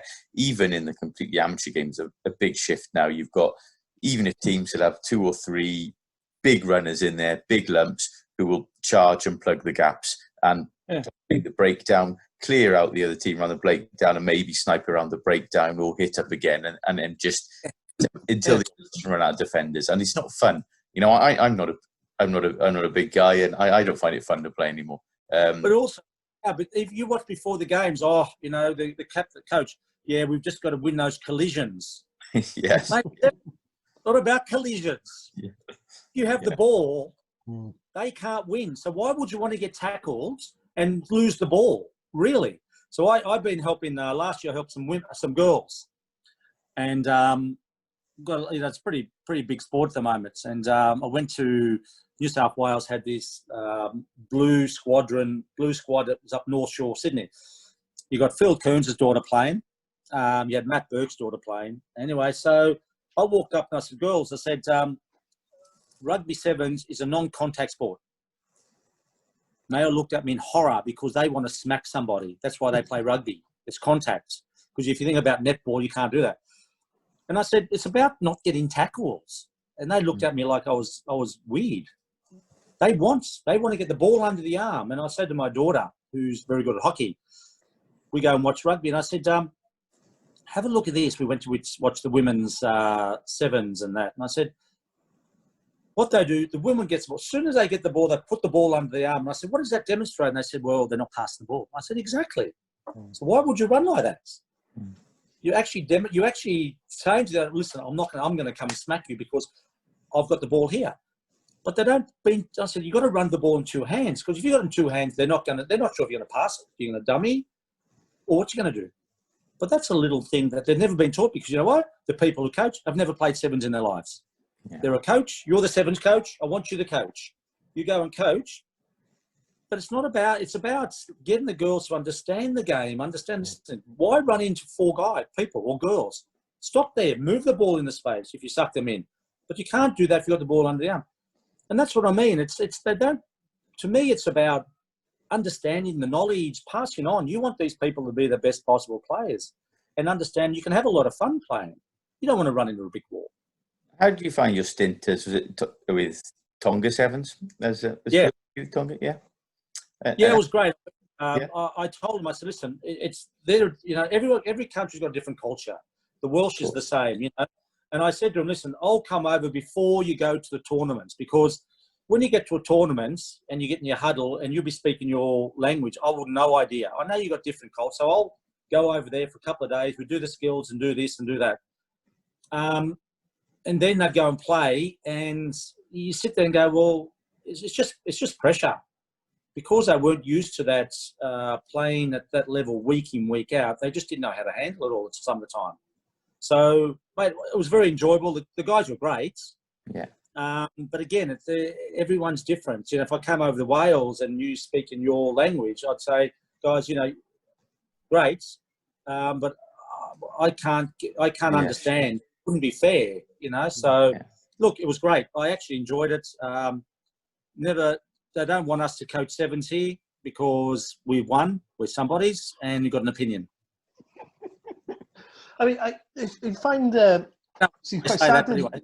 Yeah, it's quite. We're saying about the Australians here because going back to the mid-90s, I went over to Australia and played for Norths. I've got something in common with you. I played for what? Why did you play for Norths? Did you win any games? We did. Well, yeah, we won 1 or 2, but actually scored a try on Coogee Oval, an interception try. Down the, so the only game I've ever played there, so that's a good strike record. But what I found is when you went to Australia and you had the the suburbs rugby or North Sydney and all the other clubs that were there, you'd have 6 grades, and people would I found the Australians would be really much more than in Wales. They would pick you on form. Doesn't matter who you were, what name you had. You come in, they'd train, they'd identify the talent. I mean, we went from St David's. There was 6 of us, 6 boys from St David's, and one boy, after like 3 or 4 weeks, was picked for the first grade. To play. Yeah. And we were thinking that at the time we thought that wouldn't happen in Wales because it's quite parochial and who you know. And I thought it was great. And then you'd have like. Richard Toms was there at North at the time. He'd come back from the Waratahs, would train with us, would be in the pub having a drink, and that sort of it seemed like a really inclusive sort of atmosphere where and you're talking about skill level and enjoyment. You'd go out on a sunny day, you'd play in Coogee Oval, North Sydney Oval, wherever it was, and you just throw the ball around, and it'd be a good spectacle. But listening to you now, it seems like that. Those sort of days may have gone, like with the professionalism. Well, at least the sunny days are still here. Look, that's been the biggest concern. Now that, like for this young guy I've been helping at Randwick, he's a very good number 10. But because the Waratahs at Randwick got the 2 number 10, starting 10, Donaldson, Harrison, the coach said, mate, you won't play 10 at Randwick. Even though he'd probably be the better player, won't pick him because that's the way the system works now. And you're right. I mean, in our day, we play test rugby on Saturday, go and play club rugby on Sunday. You go and train Tuesday and Thursday nights because in those days, a test game would be you rock up on a Wednesday in the camp, play Saturday, go home Sunday. Now they're in camp for 6 weeks. They can't play club rugby. No knowledge. So a young guy, we used to, as I said, Chris Latham used to play at Randwick when he first started. And he was fullback. I was on the wing, I think it was. And he was starting. And if he did something, I say, mate, that's great. Next time do this, try that. Great. It's like when I learned. I was the youngest. I stood back and waited and watched and learned. These kids can't learn because there's no one to teach them. So they do something, the field mates going, oh, geez, well, was that right or wrong? Oh, it must be okay. Because no one said anything because the people around you, they don't know either. They don't know. They don't actually know how to do a switch. They don't know how to do a loop because the coaches can't teach them that. You go and watch my son last night at school. I was watching these drills thinking, what are these drills? They all have to stand in a certain position. It's more worried about pod system, where you've got to stand instead of actually reading what's happening. Number 9s in the world now, they go from ruck to ruck to ruck because they've got to get there. They can't see what's happening in front of them. They've got no time. The number 10s in the world control the game. They don't know what's in front of them. They're actually organising the players. They're not actually seeing what's in front because it's been structured. But at schoolboy rugby is the same. Club rugby here, it's sad because, I played, my best year of rugby was in 1978-79 playing 4th grade for Queanbeyan Whites. I had 38-year-olds, all these guys in the scrum. The ball would go over their head. They say, this young guy will bring the ball back to us. But if I did something right or wrong, they'd tell me. So I was learning. Now there's no 38-year-olds playing. They haven't got the time. In 4th grade, they're 21-year-olds. So they've got no knowledge. So the knowledge factor's gone. They don't want us involved because I sit there and go, well, why aren't you doing this? And these Randwick guys, I said, right, we're going to do a 3-on-2 skill. And I got on my phone. I said, okay, let's do it. I said, there's no cut passes. And if you want the ball, you've got to call for the ball. So what they do is the guy gets the ball, throws. I said, what did you throw it? Oh, well, I saw there's a space. I said, but did he call? No, I said, don't pass it. Because everyone relies on one player to control the whole back line. We used to, if you want it, you call it because you're in a better position. And the only way you do that is by knowledge, but they don't want knowledge because they look at you as you're a dinosaur, or you've got an opinion. We don't want you. You've got to do what the rest of us do. Shut up and train. I was going to come on to that then, Campo, because the club scene in Wales is very much diluted now. I mean, you would have known from your time playing the history and the prestige behind playing clubs like Llanelli, Cardiff, who I know the Wallabies played frequently on tours over. When we brought regional rugby in, you just touched on it there, Dragons, Blues, Scarlets, that all became diluted, and those club sides very much just became what was supposed to be feeder or developmental sides for the regions. Players will shift back and forth in those club sides all the time. There's this pyramid system, which means they'd be playing for one club on a Saturday, a different one the next. And it's very, very rare now that an experienced or an established international drop down from a region, whether he be injured or loss of form or whatever, to play for that club side and help youngsters around it. Is that a similar problem in Australia as well? Now, I know that, for example, you grew up, Randwick was a huge part of your career growing up. You won a lot of grand finals with Randwick. You were, correct me if I'm wrong, you're still playing for Randwick while you played for the Wallabies. Is that yeah? We now clubs like Randwick, are they just seen as feeder clubs to the Waratahs? Are they just, or is there still a prestige attached to those who played for them? Well, unfortunately, Randwick's got we used to, I think we won 6 grand finals in a row. Right. Dominate because all the Wallabies played at Randwick because Bob Dewey was there, the Wallaby coach as well. So most of the players wanted to play a great style of rugby in Randwick. Bob Dewey said to me when I played for the Wallabies, he said, mate, before you retire, you've got to have 1 year at Randwick. He wanted me to experience. Yeah. And my first game at Randwick, after 20 minutes, I went down. And at halftime, Bob said, what's wrong? I said, mate, I don't want the ball anymore. I said, I can't run. I've had enough. They will just give you the ball, so off you go. I said, bloody hell, mate. Some games you get the ball once. At Randwick, you got it all the time because that's how they played. But now, unfortunately, when I played for Randwick from 86 to 99, we were first, second or third. Last year we came 8th. And I said, 8th. Like Randwick was the Ellas, they had Lloyd Walker, David Knox, some of the world's greatest, Chris Latham, Curly Beale played there, all these, Andrew Walker, all these great players. You had the front row, Mackenzie, Dales and Kearns. You had Poitevin. You had Brad Burke at halfback. Gregan went there eventually. But now the problem is that there's no knowledge. Because of professionalism, mothers bring their sons down and say, how much are you going to pay my son? See, Randwick don't pay. They don't pay. Other clubs pay money. That's destroyed our system as well. And people go where the money goes.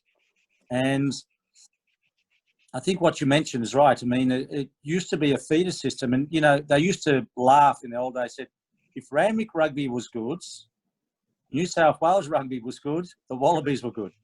Yeah. Now we're coming 8th, which is not great. New South Wales rugby's not great. And the Wallaby rugby's not great. They used to call it the Randwick Mafia. But the style of rugby we played was the best, but now we don't play the best because we don't have Randwick people who come through the system. We've got different people coaching from outside, and they've got different ideas of coaching. The Waratahs coach is a New Zealander who doesn't know anything about Australian rugby. You know what I mean? So we've got all this. Because professionalism, we've got to get a foreign coach because that's the way everyone goes. I said, you don't see the Kiwis go and get a foreigner, do you? But they spread all their wings around the world. They'll give all their, and they come back and coach back in New Zealand. Like Gatlin's gone back to New Zealand. So we've been suckered in, and rugby's, that's why you play for a club. You love the traditions. I've been in South Africa for 10 years. I coached the Sharks for 3 years as a skills coach. I played for Randwick, and I came back to Australian rugby, and I emailed Simon Poitevin thinking, mate, I'd love to come back. I've got my own academy. I'd love to, do it at Randwick. And he said, who's your insurance? Are you insured? Instead of saying, well, mate, that's great news, fantastic. Are you insured? Thinking, okay, it's not really the answer I expected. He's basically saying, well, we don't want you. because I'm different. And I've gone, and that's why it's so frustrating. That's why I don't like watching rugby, because I'm bored after 5 minutes, because some of the things these players do, I said, if I did that, mate, I would have been sacked. And that's just, you sit there and go, where's the understanding? Where's the passion? Where's the pride? It's gone out the window because money's around, you're getting paid, you're on a contract, and you don't want to be the best player in the world because you don't have to be. Very sad. You're saying you're talking about the coaches there, and obviously, every country getting it in. Do you think it's any sort of coincidence that no country has won the World Cup with a foreign coach? Does it tell you something? Eddie Jones has got another 87 countries he can choose to win one. He's tried it up. Yeah, because obviously if England had have won it this year, last year he would have been the first one, which is I think that's quite a nice sort of. No, he didn't. No. And they wouldn't wear their medals. No. That's nice. Yes. Yeah. They don't. They got. I think that's a very good point. Yeah. That's a very good point that not many people have picked up on. It's because you're different. When I was in South Africa at the Sharks, we had Brad Barrett, who was picked for the 2007 Rugby World Cup for South Africa. They left him out because of the quota system. He ends up going and plays for England. Yeah. In the Sharks backline, we had Ruan Pienaar, Butch James, Brad Barrett, Waylon Murray, Francis Steyn. We had Percy Montgomery, JP Peterson, Odwa. So it all Springbok players. John Smith in the forwards, Bismarck du Plessis. And I went over there and I gave them some very, very simple basic skills, because that's the way I coach. They say, he's going to coach flair. You can't coach flair. It's impossible. You've either got it or you haven't. But I tell kids now, what's the best sportsman in the world got in common in all sports? Can you tell me? Why are they the best? What have they really got that other players sometimes haven't got? Well, it's their attitude and their ability to train. It's got to be, work hard, attitude. Produce under pressure. Okay. They've all got the basic skills. When the pressure's on, they know their basics work. Federer knows he's got to hit the ball over the nets. Ronaldo knows he's got to stop the ball properly. And if you can do the basics properly, then you'll experiment. Michael Jordan, I don't know if you saw that Netflix documentary. Mate, he would turn up and get 50 points in one of the finals. Bloody hell. But he knew what he had to do. Okay, so I coach basic skills. They can't catch and pass properly. International players can't catch and pass. So why are they getting paid all this money? So that's what I mean. So if you haven't got the basics, you can't do the flair.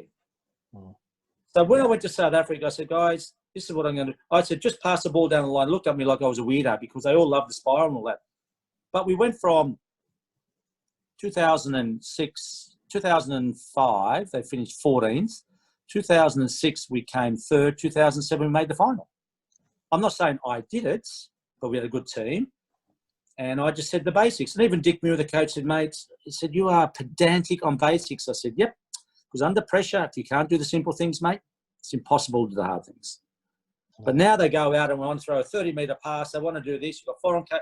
It doesn't work. You've got to understand. And also in South Africa, you've got about 14 different cultures, so you got to understand all that. And I just said, guys, here's the skills before the game. Go out in the corner, throw the grass in the air, check where the wind's going. At halftime, why'd you do that? Oh, mate, okay, well, sometimes have a look at this. I would just give them, opportunities with knowledge I did, but I wouldn't tell them how to play. I said, mate, you guys have got to play. You play your style, but understand that when the pressure's on, just do the simple things. Yeah. And it works. Yeah, it does. I mean, you touched on it as I was saying, obviously a few of them had gone north, because of the quota system and things. I mean, there's been a lot of Southern Hemisphere players who've gone north, probably looking for caps. They haven't, whether they come from Australia, New Zealand, or South Africa, they've gone north and they found caps amongst the home nations. Oh, definitely.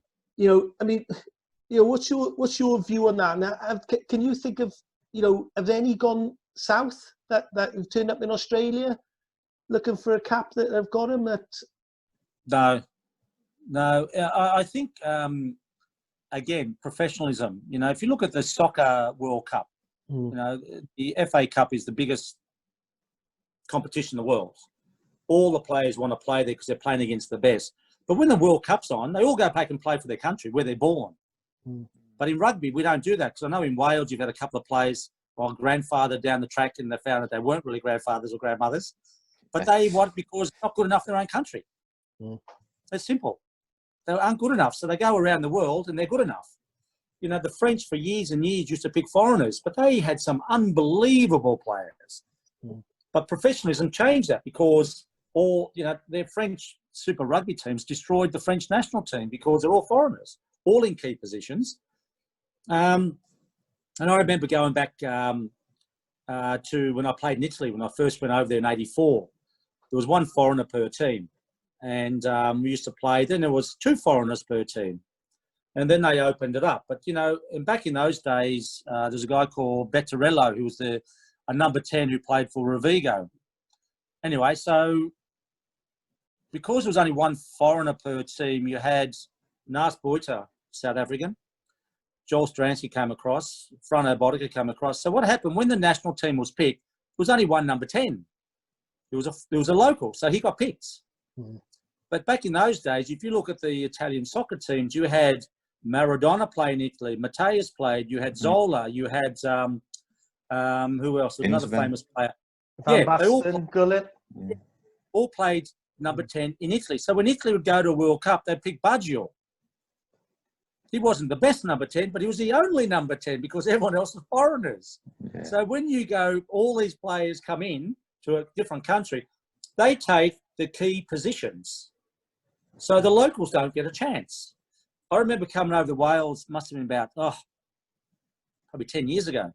And I was in this little town, and this guy came up to me. He had red hair. And I've gone, I said, "You're number 10? He said, "Yeah." I said, "Oh, mate." He said, "How you going?" I said, "Listen, just try, do this, that." And he's the guy that just played for Wales at number 10. Oh, Patrick. Yeah. And I remember meeting him years ago, and I said, "Oh, mate, what are you going to do?" And I watched it. I said, "Mate, just do this, do that." Bizarre. And at least he went through the system, he's not a bad player, but you need locals. And in Australia, we had this Ghetto law. I mean, it happened to me when I was playing for Australia, because I went to Italy and come back in May, and then we'd have a few tests. The Australian Rugby Union had the shits. They wanted me. I had to play 3 games to qualify before the Wallabies. So on one day at Randwick, I played 4th grade and 1st grade in one day. So I can get through the system. And then they scrapped that. I mean, it doesn't work. Pick your best players. But you've got to be born in that country. I mean, so what? I mean, we've got a lot of islanders who were born in Australia, but their families have moved across. So football's done it. So why can't rugby? Why do you got to have, you look at the Italian team, half of them are South Africans or Australians. They're not Italians. They don't understand Italian rugby. They don't understand the history, why you play for your country. Wales, look at the history from your guys, JPR and all those guys. That's where the history, even before that. Rugby wasn't when I started. It was the guys who went to war for Australia. That's the history. But we seem to forget about that because it's professional. One islander who obviously went on to play for Australia, Campo's have been in the news for the wrong reasons, unfortunately. They caused such a storm, not just in Australia, worldwide. It was obviously Israel Folau. What was your take on that situation? Obviously, over here, it was we were only really fed one side of the debate, so there was a very, very strong wave of opinion against him. So what was not only your opinion, actually, with the feeling the Australian rugby public as well? Was it one that he should have been condemned, or was there a willingness to let him carry on and to ignore the off-field stuff, so to speak? Well, I mean, in the old days, it's, you used to get in trouble for saying anything. And, unfortunately, we are in very strange times, as you can see by the protests. They'll protest against anything. Sure. They want to get statues. They want to do this. They don't want to get rid of religion. I can talk about many other things, about other religions. but that's okay. You can't touch them because that's racist. Look, that was his private Twitter accounts. It had nothing to do with rugby. It upset a lot of supporters because they support rugby. They don't support, religion or whatever. There's a lot of things come out about how Rugby Australia handled it. As I was just watching and learning and understanding all this, and as I said, mates, everyone's got a different opinion. Of course. He did what he did. They went after his wife as well because she was married to him. And that's people got, in once upon a time we were very tolerant of people saying certain things, but now we're not. So that's why you got to be very careful. He did the system. He won. And the interesting thing was that about 2 months ago in an Australian court, no one knows this, but the people who were against human rights about what he said was thrown out of court. So he wasn't guilty at all, but no one said that in the papers because you can't do that because all those sort of things get swept away. But if there's a bad story, we want the bad story. And I think it just realised that you can't rely on one player to win a World Cup. Yes, he might have helped, but the other players had to stand up. And afterwards, there was a lot of problems because we had this same-sex marriage debate years and years ago, and I was in South Africa. And I think someone said, if you open the floodgates, the rest is going to happen. And then it did happen. Just a little vote like that changed, and everything else sort of, we want more and more and more. So, look, it happens. Put rugby in a big problem. There was a lot of things that Rugby Australia didn't do right, what's coming out in the press. And it wasn't handled, I don't think, properly. Should have been handled in-house. You don't go and just release it to the press straight away because then we've got these other codes having to go with us because we're a true international sport, rugby. Aussie rules, no one in the world plays except Australia. So they're in competition with us. Rugby league's not really an international sport. Football is. But these other sports loved it because we were copying it. Yeah. It didn't do our man a lot of goods. And we've moved on. So, it's movement it's in the papers for 5 days and fish and chip paper the next. Yeah. I mean, because, again, Checo was portrayed like, not in relation to that, but during the World Cup as a bad guy by the world media. He just seemed to be getting slated all the time. But when, Kirtley was on with you the other day or last week, it's refreshing to hear that, the players obviously really liked him. And the players were obviously quite, were supportive of Checo when he was, ripped apart. And there was obviously things going on with Rugby Australia and him as well. And he was, again, he was quite, he'd wished Israel was in the side as well, didn't he? He said that. No, well, not really. Yeah, no, not really. I mean, the thing is that I'll just quickly, a quick story was about 3 years ago, Folau played for Australia, didn't score one try the whole year. Yeah. The year after, he scored 11 because there was one player called Kirtley Beale went over and played for Wasp for a year. Okay, who's a unpredictable player. Yeah. So that year, Folau had no one to run off. He couldn't connect. But as soon as Kirtley Beale came back, he knew Kirtley was going to create something. He scored 11 tries. So it just shows you that players still need someone to run off to understand. And Folau was one of those players. Look, he was a rugby league player, great finisher, but rugby's a very different game. So he knew the only way he was going to get there is to have a combination with players, and that sort of was the problem. Checker play was quite ironic. Checker and Eddie Jones all played for Randwick. We all played in the same team. And Checker is a very physical, was one of these guys used to, get kicked in the head. The things back in those 80s rugby games were bizarre. If you showed the footage now, no kid would want to be playing the game, because they got away from murder. He loves the game. I know what the style he wanted to play, but we didn't have the players to play that style. He came in the World Cup 2015 that year and took the team to a World Cup final. Yeah. and he still wanted that. And I spoke to him many times. I'd go to train. I said, mate, what's this? We had a guy called Mick Burns, who was our skills coach, who was with the All Blacks. Never played the game of rugby in his life. He was an Aussie rule guy. He's our skills coach. Never played the game. And now we're 8th and 7th in the world. But he just goes off after 3 years. He's fine. He gets another job because on his resume, he's got All Blacks Wallabies. It was absolutely useless, sorry, from my point of view. Mm-hmm. And so Czech was up against it.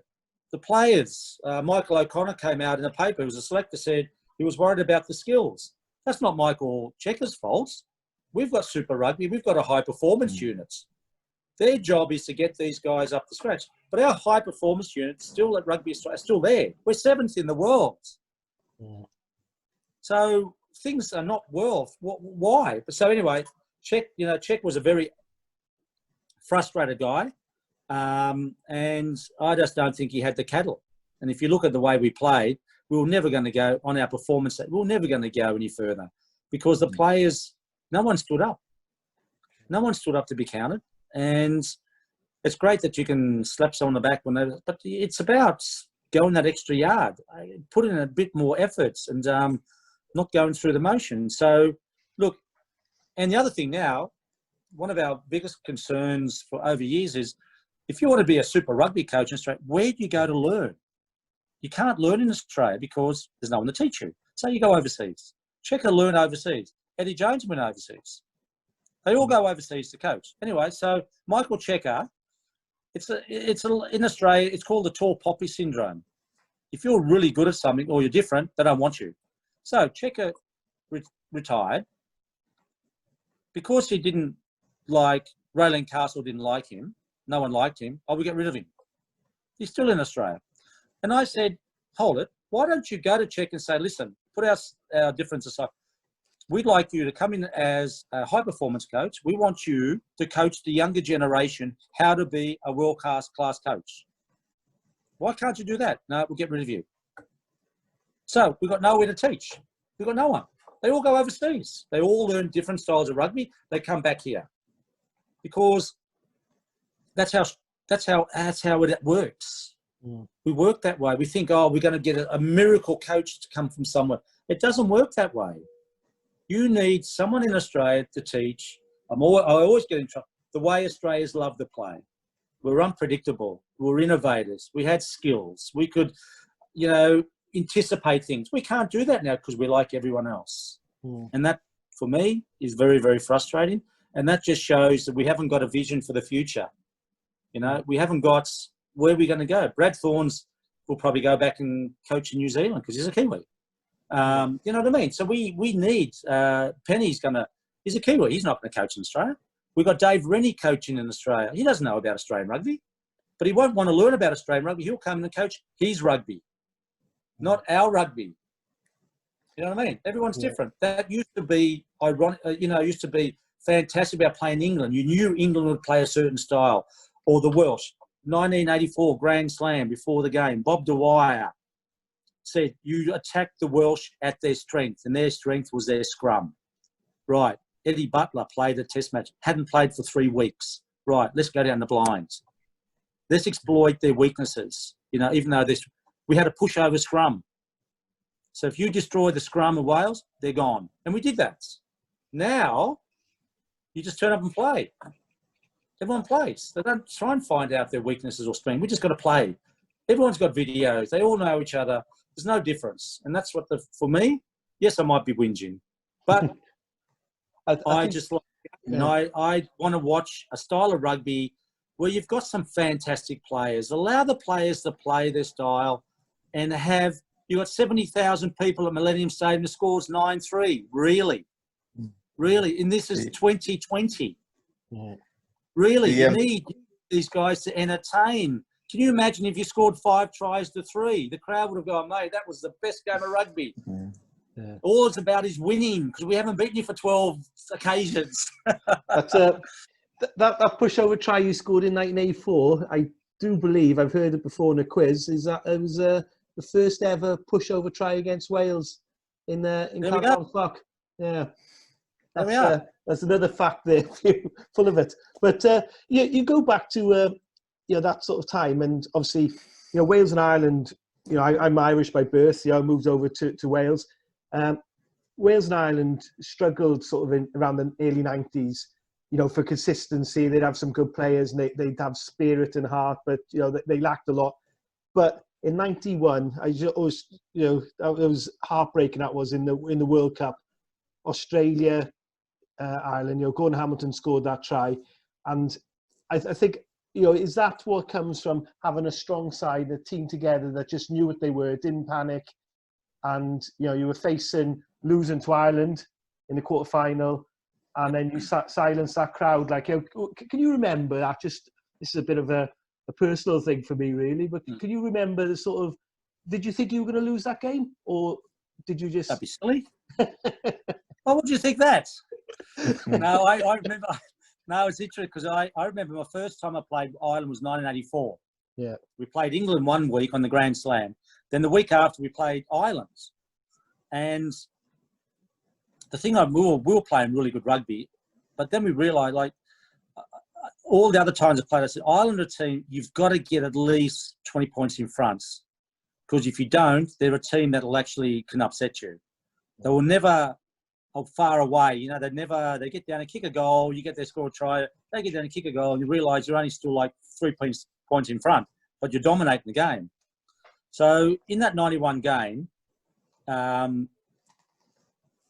ball came in, the ball was kicked through, I tried to kick it, I don't know who the wing was, picked it up, passed to Hamilton, I chased Hamilton, and he scored in the corner, too much gas.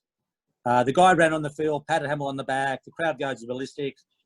I go up to Fleming, who was the referee, and I said, how long to go? He said, 3 minutes. I said, okay, thanks. So I walked over the goalposts. Michael Liner, because Mick Farr-Jones was in, just said, guys, let's get down there. Don't kick the ball. That's all he said. Righto. So we get down there. We kick the ball long. And in those days, as you know, you kick the ball to the number 10. The number 10 gets it and knocks it down near halfway. We kick it long. For some silly reason, the number 8 gets the ball, kicks it downtown, doesn't go out. So we get the ball, pump it in the corner. Your number 9 gets it, kicks it out in the 22. So instead of being down halfway, we're now in the 22. Mm. So we had this move called S, where the line will give the horn and go across. I would come in for my wing back into the forwards. So I got the ball, went into the forwards. Wingers don't like being in the middle of a forward pack because some scary things happen. So I'm holding the ball. I could feel an Irishman trying to steal the ball.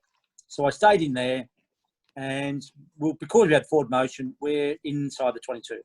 I'm walking back to the wing. As I get there, the ball's coming. I said, oh, shit. Off I go. So we did the same move that I scored in the first half, where the ball would go to Horan. The ball would go to behind, I think it was behind Jason Little, to Marty Wright, give to me, and I scored. Jason Little's getting pulled back by the Irish guy. So the guy didn't drift. So I got the ball, went for the corner. My legs were physically gone because I chased Hamilton and whatever. And I got tackled. And as all good number 10s, listen to this, all good number 10s should always support. It was probably one of my best passes, about an inch off the ground. Liner travels, gets the ball, scores in the corner. And kicks a goal and wins the game. But the interesting was about, as you were there, later on you see in the highlights, as we scored, all the Irish crowd go screaming up and go, oh, shit, we just lost. Then it was just silence. But we were there to win. We weren't there to kick goals. Sure. It was about scoring tries. It was about, that was it. You can score a try if you've got the ball. If you haven't got it, you can't score the ball try. People don't understand that. You can't keep on kicking it away. So we were lucky that we had a break. You got to take your breaks, and that was one of them. Ironically, though, that's probably Ireland's best performance in the World Cup in the knockout stages to date. Because they've had so many sort of disappointing things with the superstars they've had in the professional era.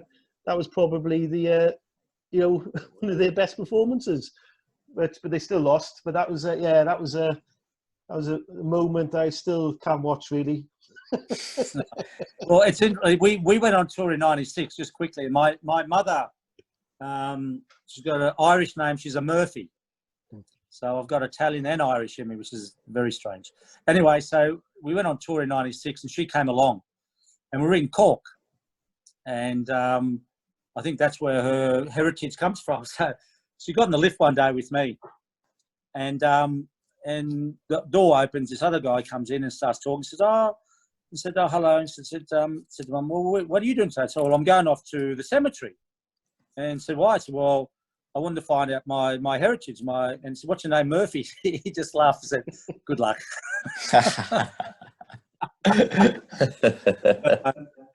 But no, but that's. I mean, the games you talk about, it's about the will to win, the wanting to win, and about team. And I think when the pressure's on, it's not about one player. It's about everyone doing their job properly.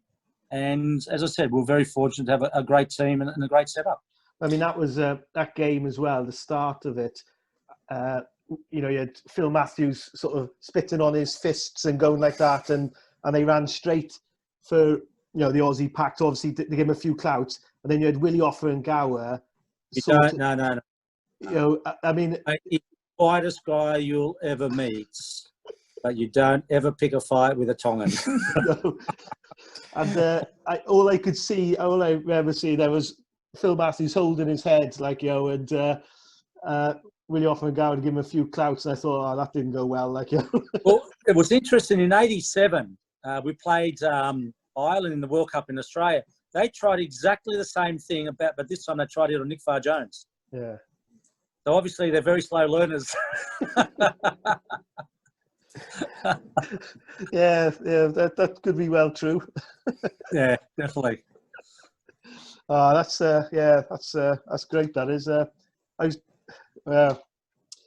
Those. So just finding before we sort of start to wrap up. So thank you, for your time. You've been here for ages. It must be almost daylight there now. I know it is.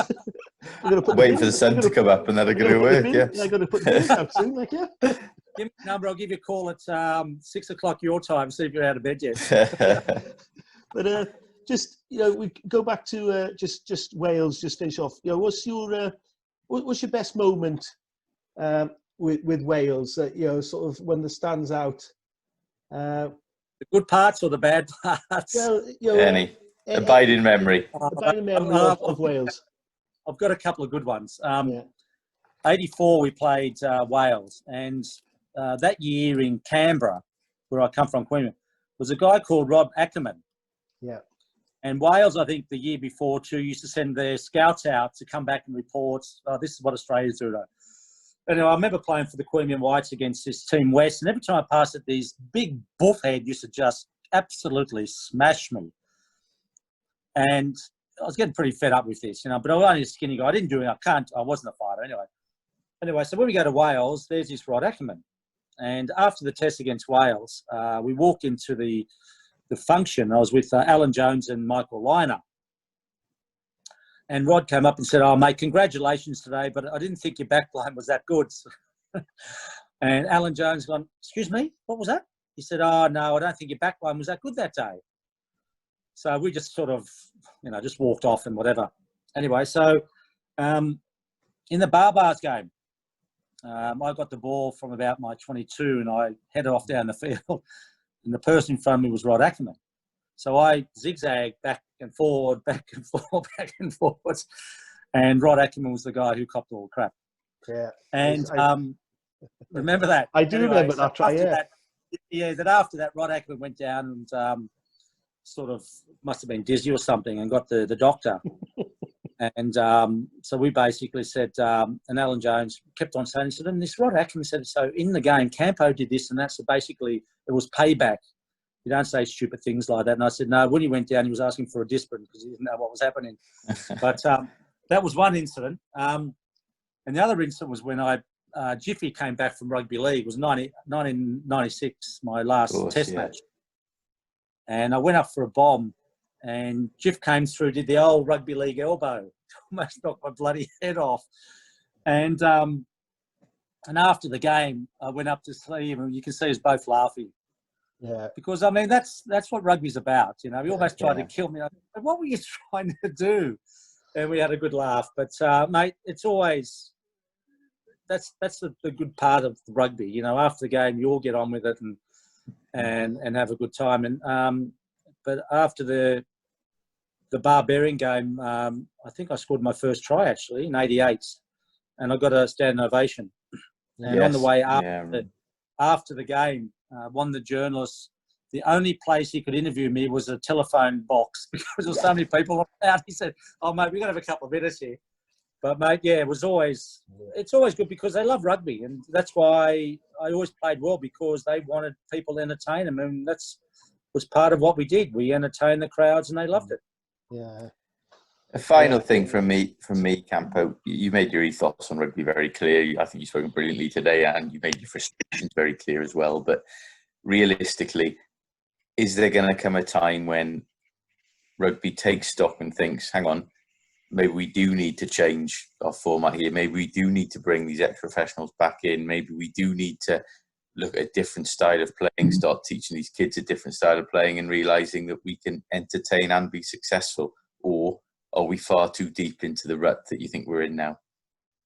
Well, I think that one thing really demonstrated things aren't going to change was the IRB voting system a couple of weeks ago. Oh. Yeah. You know, the young guy comes in, wants change. The old school boys don't want change. We're talking P-Shot versus Bowman now, aren't we? Yeah. I mean, he'd been there for a couple of years, but why? I don't understand. You know, we have got a great sports. You know, we got in Australia, the same as the old school boy network, mate. If you don't go to the right, I didn't go to the right school. That's why I'm not involved. They don't want that. They want to look after, they want to go to every World Cup. They want to go to all the fancy hotels. Mate, nothing's changed. You know, I remember playing for the Barbarians back with Mickey Steele-Bodger. You know, and can't be professional, can't pay you, but you paid expenses. You know, and yet you go to Twickenham and go to the members' lounge after the game, mate. It's 100 yards long, full of people who don't play, but they've got their jackets, they get their free drinks.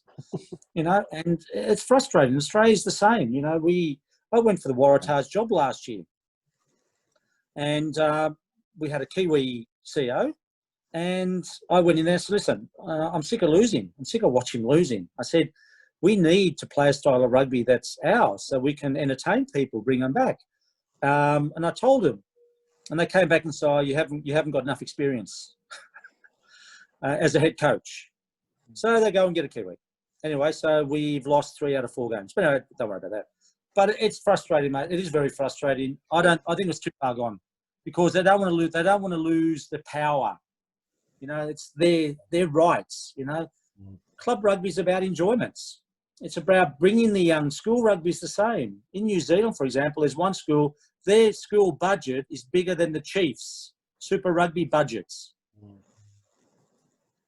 You know, it's about that. Now it's about money. It's about mate. I'm the old school, unfortunately, and you know, I saw Mark Ellie yesterday. He's a good mate of mine, and talking about Randwick and talking about things, you know. And he said, you know, he just said, well, things have changed. He said that's why he doesn't involve, because people don't care. It's not about their game. You know, and very sad. It's about now the new law trying to change. It's about getting the young people in with ideas about making it a better sport. You know. It's not. You know, last year's World Cup was a disaster. The TMO guys have got too much control. Yeah. I mean, really, do you want to watch a game where the guy off there said, oh, can you please go and check this? I mean, it's ridiculous. They're professional sportsmen. You know, you get one guy gets cited for red card. You got Wales-Australia game when the who ran? Karevi ran at Priestland, I think it was. Or 12, he gets yellow carded because he ran at Priestland. Priestland didn't tackle properly. right or wrong. But I'm just saying. But they're looking at everything. I said, guys, these are men playing sport. They're not little kids. So, you know what I mean? So it's gone too far. I think we just got to get a bit of reality, a bit of normality and say, guys, they're men playing sport. You do this. Bring back rucking. Mate, you touch someone's head, you're gone for 6 months. That's it, you're gone. But you look at the rucks, the amount of guys who shoulder charge on the ground in a ruck. But they forget about that. So it's good for what? They've got to be realistic, mate. If we want our game to grow, we've got to get back to a bit of common sense. Bring back the play of rugby, entertain. That's why people pay money. You go to Twickenham, half the people have never been to a rugby game. They've got this corporates. Yeah. People want to go. They want to watch their stars on the world scene. We've got to get back to understand the game and loving the game and bringing these other countries in. Make it a simple game. Very little I can argue with that. No, that's sort Poor of common sense. Doesn't go far these days. No, it doesn't. No, that's a whole new different argument talking about common sense. Just before we finish off, just want to ask you what we do at the end is we ask sort of it's a lockdown lowdown. So I'll ask you 2 questions and you just give us an answer. So like we've got four questions there. So the first one is favourite place to play at, would it be the SFS or Coogee Oval? Sydney Cricket Ground, because Don Bradman, all the Australian stars used to go to the same dressing rooms that all these guys Australia history played in. Yeah, no better grounds. No better ground. This might be it. 15 or 11. It had to be 11. Yeah. Eddie Jones or Gatlin? Can I pass? if you had to be stuck in lockdown for 3 weeks and you had to have one of those in the house with you, which one would it be? It'll have to be Gatlin. Eddie Jones is a hooker. Well, they're both hookers, actually. I played against Gatlin on tour in New Zealand when he was a hooker for Waikato Chiefs. Waikato, yeah. You got some video of him chasing me. Yeah. I wouldn't, mate. Eddie, I'd made him go bonkers, I tell you. Beaten, NZ or England? Mate, beaten England's. Mate, can't lose to the Poms. Sorry. Fair play. And that's the questions there. I'm going to say, Okay. I mean, really thanks for coming on. I mean, when you talk about, legends, you have legends at club level, we have legends at international level, and you are genuinely a legend at world level. Like, you could talk all day about your awards and what you've done and everything like that. And I just can't believe that Australian rugby aren't utilising you, but it's... Mate, you got an opinion? Just quickly, I love the game. I mean, my background's rugby league. Yeah. I was very fortunate to go to places I never thought I would have, so I owe a lot to rugby. Mm-hmm. All I want to do is help. I want to get involved. That's all I want to do is pass on some knowledge. So my brand, unfortunately, is the world. It's not Australia. Yeah. So I'm really, that's why I'm trying to get a mentoring system for overseas people to help, because, mate, it's too hard here. It's just doesn't, you can see it just doesn't work, because I've lived overseas. I've played my best rugby overseas. I don't get criticised overseas. Like in Australia, get criticised. So that's why, mate, it's great to chat, because there's so many great stories, so many great people you met. And all my mates are realistically the guys I played against, like Yayan, Jonathan Davies, Quinellen, all those guys. Gareth Edwards I've met, Wayne Bennett, sorry. Then you got Gerald Davies. Mate, to me, that's what rugby's about. It's about when you go overseas, the mates you see. And, I feel sorry for you guys, because you guys can play a lot better rugby if you've got the right setup and the right guys, letting players play the style of rugby you want to play. Yeah. You do some of your weather mind as well. Well, that is a problem. Yeah. But you can't play in summer, because summer weather's the same as your winter weather, isn't it? Yeah, absolutely. Yeah, we'll have a couple of weeks in June, I think. But finally for me, how good was Jonathan Davis? You know, Mate, in he was '87, when you played in '87. Yeah, no, mate, he was a very good player, very talented. And I think that Barbarian game in '88, he showed us how good he was. No, I think it was '88 or '84. '88 wasn't in Barbarians. I think he played. I think it was. But no, mate, he was a bit of a freak because he had that understanding. He wanted to be different, and I think he wanted to be like all the Welsh number 10s back before him. You know, and I think that was, you know, after that it was probably, I think the hardest thing to be in Wales was to be a number 10 after those great players.